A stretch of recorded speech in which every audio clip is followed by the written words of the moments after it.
Let's take a look at graphing equations in two variables. Now specifically, we're going to be looking at first linear equations. So let's talk about that.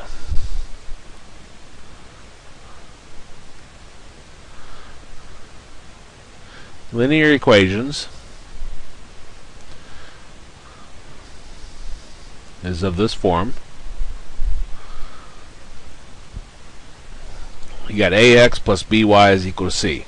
And basically you got x to the first power, you got y to the first power. And a, b, and c can be any numbers. Now we don't have to have all the x's and y's on the left side. Could have a x over here and y over here. The a, b, and c represent any numbers. So again, x and y are the first power, and there's no variables in the denominator. Let me write that down. X and y are to the first power,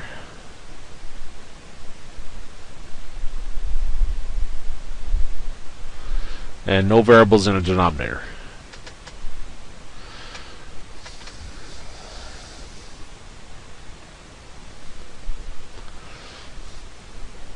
Well, let's look at our first problem here. We got y is equal to 3x squared minus 5. And it says determine whether or not the equation is a linear equation in two variables. Well, we have an x squared. You can only have x to the first power and y to the first power. So this one here would be no.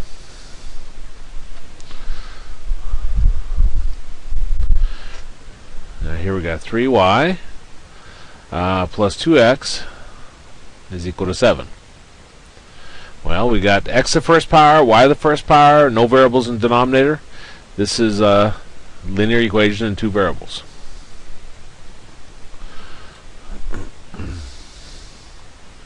This is kind of an oddball one. X plus 3 equals 0.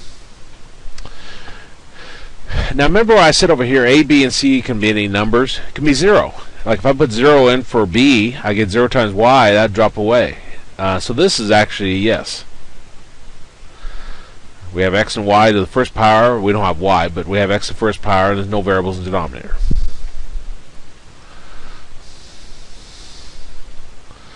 And our next one, y is equal to 5 over x minus 1. Well, remember what I just said.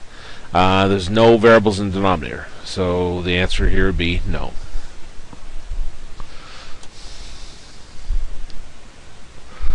This next problem builds upon what we looked at earlier in a previous lesson.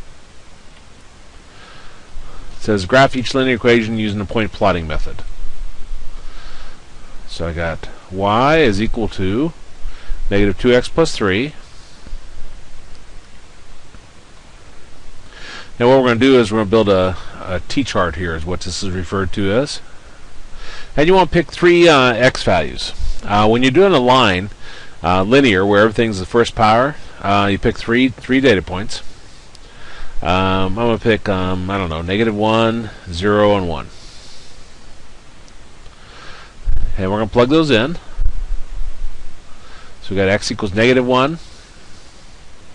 We'll plug negative 1 in for the x into this equation here. So we got negative 2 times negative 1 gives us a positive 2 plus 3. And 2 plus 3 gives us 5. So this one would be 5. Now let's plug in 0. So I'll plug 0 in for the x. So we got negative 2 times 0 plus 3. Negative 2 times 0 is 0, so we get 3. So that'd be this y value. And then we'll plug in x equals 1. So we got negative 2 times 1 plus 3. Well, negative 2 times 1 is negative 2. Negative 2 plus 3 gives us a positive 1. So this would be 1. Well, now that we got our 3 points, we're going to plot those. So I got negative 1, 5. Should be right here. I got 0, 3, which would be right here. And I got 1, 1, which would be right here. And after we plot those 3 points, then we draw a line through them, and that would be our graph. And that's the point plotting method. Let's look at another one.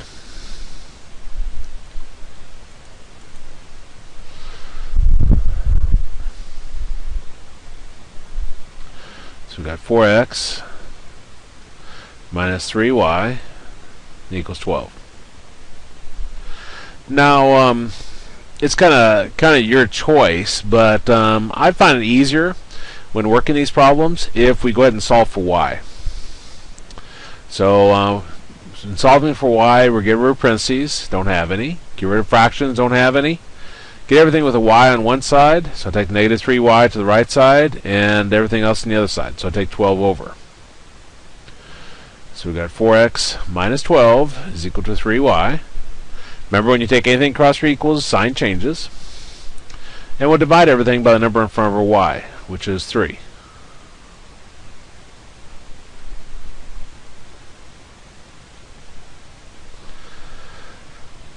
So those 3's cancel.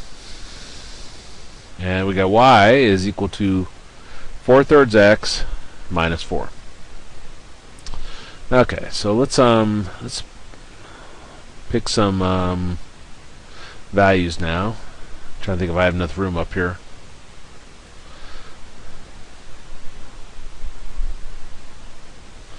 Okay, let's come down here. So we'll pick some x values and we'll pick some y values.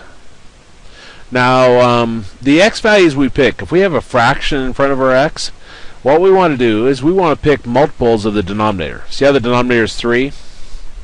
Negative 3 would be a good one. 0 is always a good one. And then 3. When I say multiples, we could have 3 plus 3 is 6, plus 3 is 9, another 3 is 12, 15, 18. But you want to keep them small. Now, it doesn't matter what values you pick, they'll all give you the same graph, same line. Okay, so let's plug in negative 3. So we got y is equal to 4/3 times negative 3 minus 4. Well, this 3 is going to cancel, and we get negative 4 minus 4, which gives us negative 8. And I want to plug in 0. So we got y is equal to 4/3 times 0 minus 4. Now anything times 0 drops away, so that first part's gone, and we got y is equal to negative 4. And we got x is equal to 3. So we'll plug that in for our x. So we got 4/3 times 3 minus 4. 3's would cancel, so we got 4 minus 4, which gives us 0. So this point would be 0. And let's graph this. So negative 3, negative 8. 2, 3, 4, 5, 6, 7, 8. Be right there. 0, negative 4. Be right there.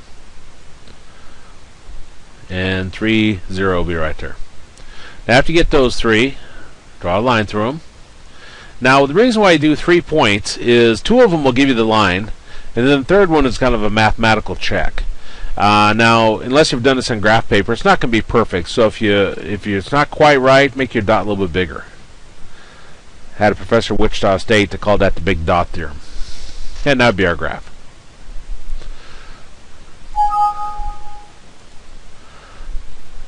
Now, next one's an oddball case. So let's take a look at it.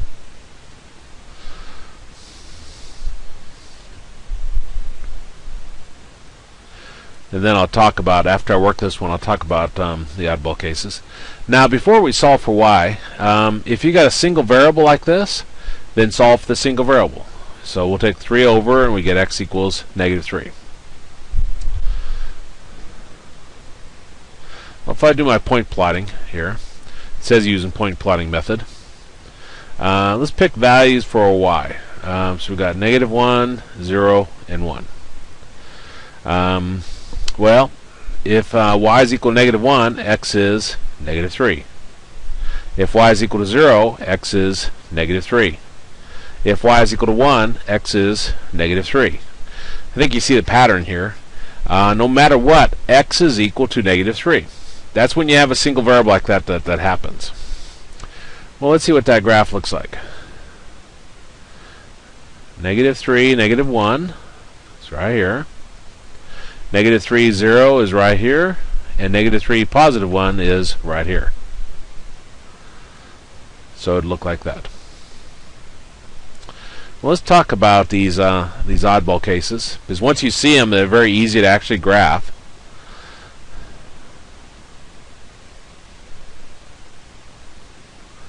So our oddball cases. Now I'm going to do this by example. So we got x is equal to a number, and y is equal to a number. Well, what makes these oddball cases is there's not two variables. There's only one variable. Now, if you got x is equal to a number, it's a vertical line at that number.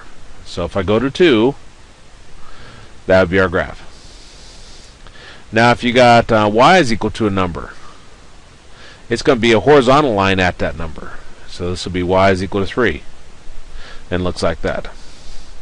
So right up here, even though they told us to use point plotting for this, the fact I get x equals negative 3, it's a vertical line at negative 3. I wouldn't have to do anything special on that. Now the next thing is talking about intercepts. So let's write that down.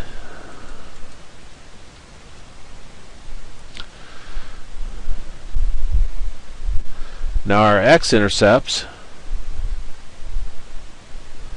is where it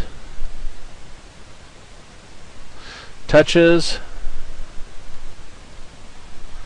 or crosses the x-axis. And the y-intercepts, a lot of times you just have one, but our y-intercept is where it touches or crosses the y-axis.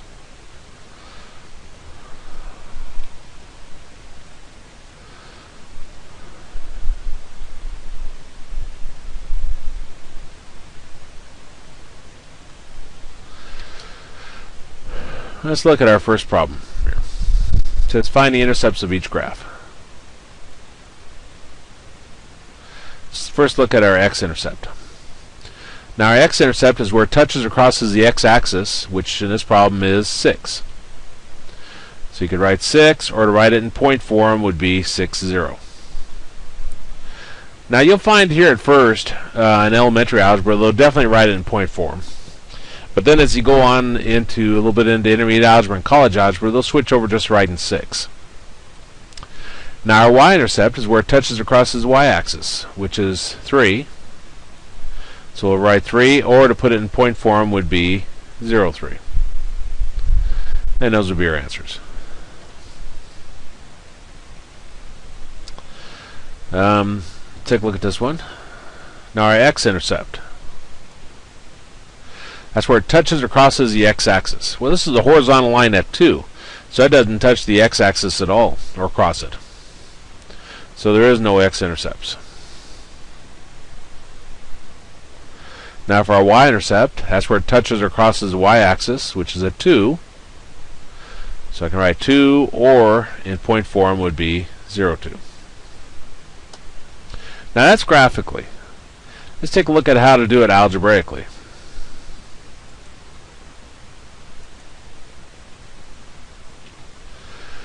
Let me start a new page here. There we go.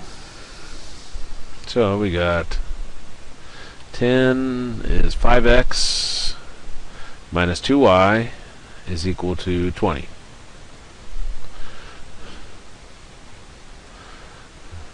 Well, let's take a look at our x-intercepts.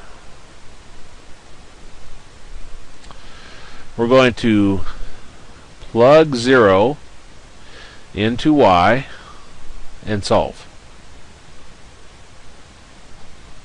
So we took our equation, we got 5x minus 2y is equal to 20, and we said we plug 0 into y. So we got 5x minus 2 times 0 equals 20. Now negative 2 times 0 is 0, so that drops away. And we'll divide both sides by 5.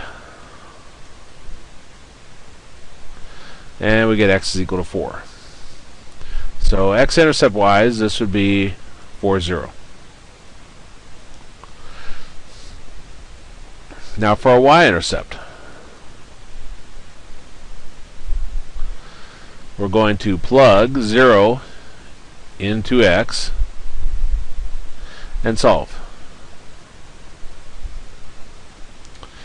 So we got 5x minus 2y is equal to 20. And plug 0 in for x, so we got 5 times 0 minus 2y equals 20. Now 5 times 0 is 0, so that drops away, and we're left with negative 2y is equal to 20. Divide both sides by the number in front of our y, which is negative 2. And we get y is equal to negative 10. And right in point form, if we want to do it that way, would be 0, negative 10.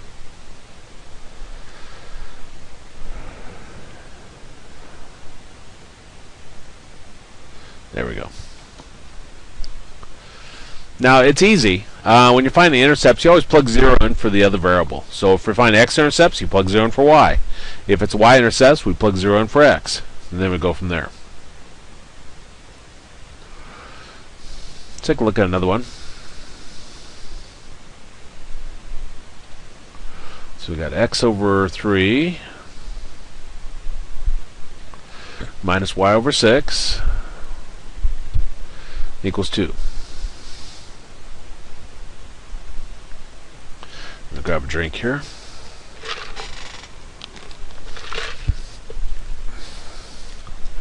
Now again, when we're finding an intercept, you always plug 0 into the other variable. So we're finding the x-intercept, so we're going to plug 0 in for y. So we got x over 3 minus 0 over 6 equals 2. 0 divided by 6 is 0, so that drops away.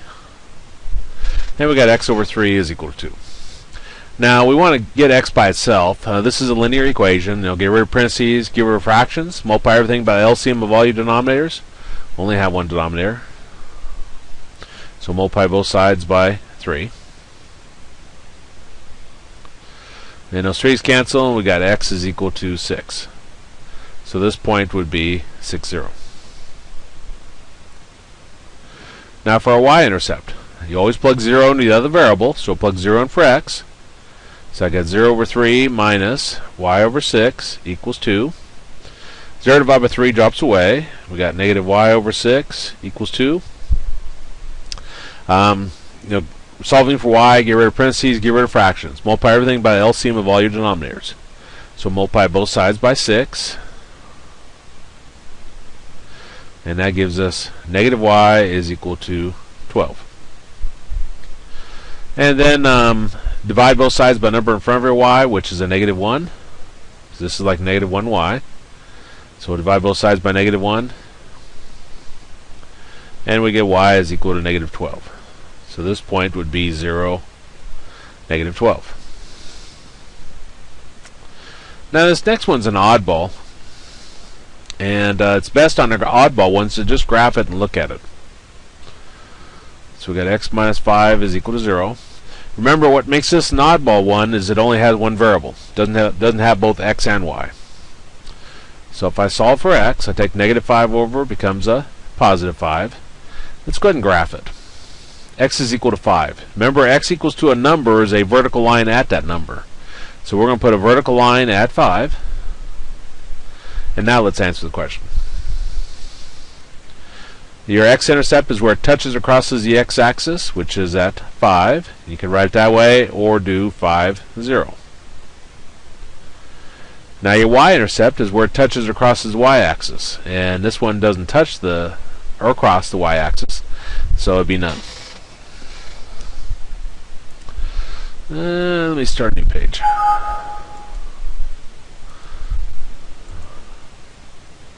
There we go. Now let's look at the next one. This shows another way of graphing. We got 1/2 x, set of plotting points, minus 2 equals 2y. Now it says graph each linear equation by finding its intercepts. So let's find the intercepts first. Now remember, for our x-intercept, we plug 0 into the other variable. So we'll plug 0 in for y.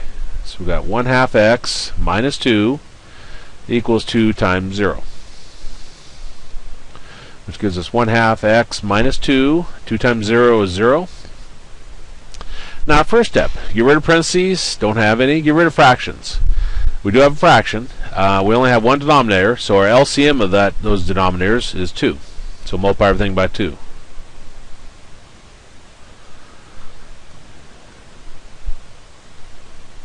Those 2's cancel, leaves us x. 2 times negative 2 is negative 4, and 2 times 0 is 0. Solving for x, take a negative 4 over, it becomes a positive 4. So our x-intercept would be 4, 0. Now for our y-intercept, we'll plug 0 into the other variable. So we're going to plug 0 in for x.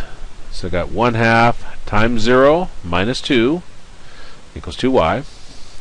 1/2 times 0 drops away, so we got negative 2 equals 2y. Divide both sides by the number in front of our y. So we'll divide both sides by 2. And we get y is equal to negative 1. So this point would be 0, negative 1. Okay, now this tells us to graph it by finding its intercepts. So we just found its intercepts. We said the x-intercept is 4. So we're going to go to our x-axis and we'll put a dot at 4. Our y-intercept is negative 1. So we'll go to a negative 1 on our y-axis and we'll put a dot. And after you get those, you draw a line through them.